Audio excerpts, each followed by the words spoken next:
Aujourd'hui, nous sommes au cairn de Barnenez. Nous allons découvrir ce site mégalithique grâce à l'œil bienveillant d'une photographe.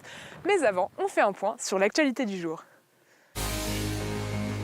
Imaginé dès 2014, le nouveau Banque Populaire d'Armelle Lecléache a été mis à l'eau ce lundi à Lorient après 18 mois de chantier.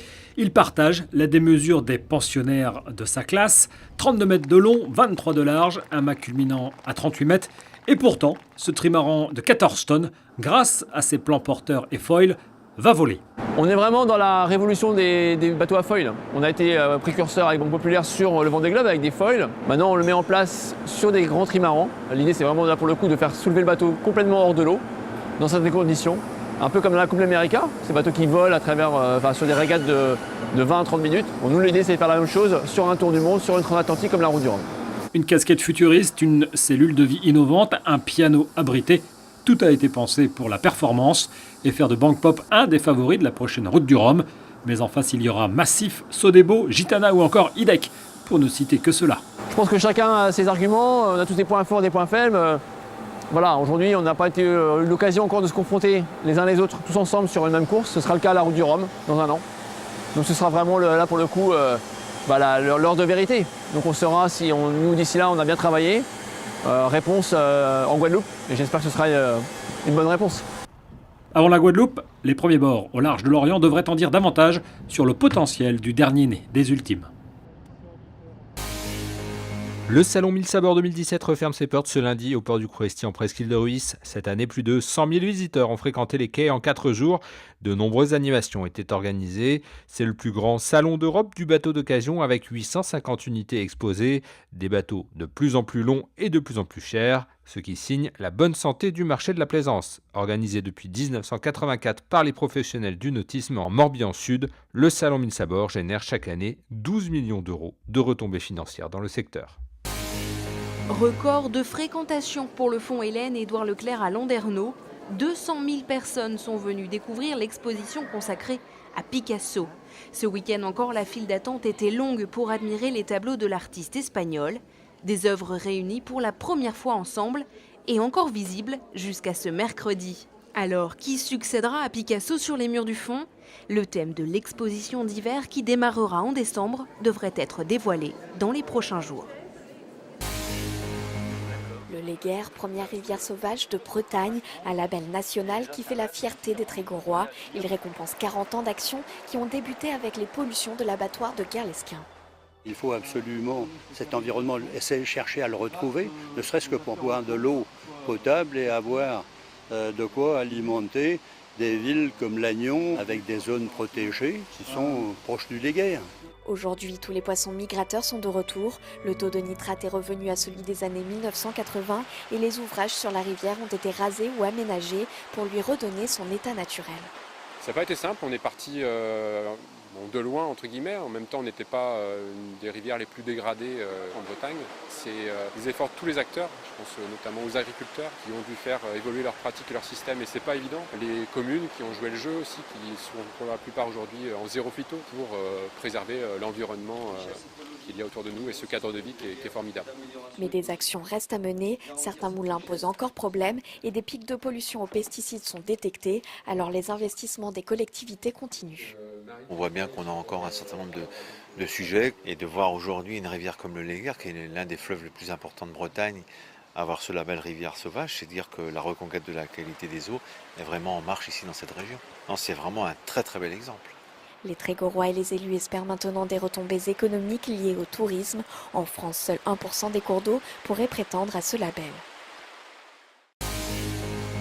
Des cintres en guise de kalachnikov pour imiter leurs bourreaux, des rames imaginaires pour revivre une angoissante traversée de la Méditerranée. Durant les vacances scolaires, au centre social du Relais Quéruon, de jeunes migrants racontent le parcours du combattant qui les a menés jusqu'à Brest ces dernières années. Le théâtre pour témoigner face à des hôtes souvent sourds. Disons, tout le monde n'arrive pas à comprendre de ce qu'on a vécu et d'autres pensent que on a imaginé et alors c'est réellement ce qu'on a vécu. Jouer la violence, se mettre dans la peau de leur bourreau, de leur passeur, une façon d'exorciser des souvenirs trop douloureux. Ouais, bon, comme c'est très important pour expliquer, par exemple, ceux qui ont envie de traverser encore pour venir jusqu'à ici, parce que ce que nous on a vécu, c'est vrai dur, c'est très dur. Bon, comme ce que moi j'ai vu en Libye, c'était catastrophe. Témoigner aussi de la solitude face à des Brestois peu accueillants. L'accueil n'a pas été très bon parce que je me suis rencontré avec plusieurs personnes, je me suis adressé à eux, mais ils ne me regardent pas. Donc, le fait que je vienne d'arriver, donc je n'avais même pas mangé encore, ça fait à peu près 2 jours, j'ai bu que l'eau. Donc je n'avais pas mangé, je ne connais personne, personne ne me connaît, j'ai aucune famille ici. Donc je me suis adressé à 3 personnes, okay, personne d'entre eux m'a pu me répondre. En attente du jugement qui les déclarera mineurs ou pas, ces garçons sont logés dans des hôtels via le CDAS. Cette semaine d'atelier organisée par le Théâtre de l'Opprimé a offert une parenthèse bienveillante à ces jeunes qui n'ont qu'un seul but. On veut aller à l'école, on veut aller à l'école, on veut aller à l'école, on veut aller à l'école. Donc comme nous sommes en attente d'aller toujours à l'école, donc j'espère que d'ici peu tout va rentrer en ordre et qu'on pourra aller à l'école et commencer une vie normale. Ils sont des survivants et ils ont une force extraordinaire, ils ont envie. Et puis je trouve que la dernière image qu'ils font, ils disent, la seule chose qu'ils veulent, c'est je veux aller à l'école. Je trouve que c'est... La semaine de stage s'est terminée par une représentation publique pour que peut-être les regards commencent à changer. Nous sommes de retour au cairn de Barnénèze en compagnie de Laurent Guézou. Bonjour. Bonjour. Vous êtes responsable du cairn de Barnénèze. Racontez-nous à quoi servait ce cairn pendant l'époque préhistorique. À la préhistoire, au néolithique, entre moins 5000 et moins 2000 avant notre ère, c'est un monument qui a été réalisé à des fins funéraires. Ce sont des sépultures que nous avons à l'intérieur en fait. Voilà. Là, on voit derrière vous qu'il y a une visite guidée. Ces visites ont lieu toute l'année et pendant les vacances, vous proposez beaucoup d'animations autour de ce cairn. Tout à fait, c'est-à-dire que dès les vacances de Pâques, les vacances de juillet-août et les vacances de la Toussaint, nous avons donc des visites famille qui sont réalisées les mardis à 14h30 avec un aspect ludique, avec un jet de saguet au propulseur par exemple qui est proposé aux visiteurs. Il y a aussi des visites comptées, il me semble, l'été. Il y a les visites comptées l'été, oui, en juillet et août, qui ont lieu autour du site en fin de journée. Alors pour mettre en exergue l'histoire de ce site et tout ce qui se passe autour, on a aussi une exposition photographique. Tout de suite, on va aller rencontrer la photographe Marie-Paul Nègre.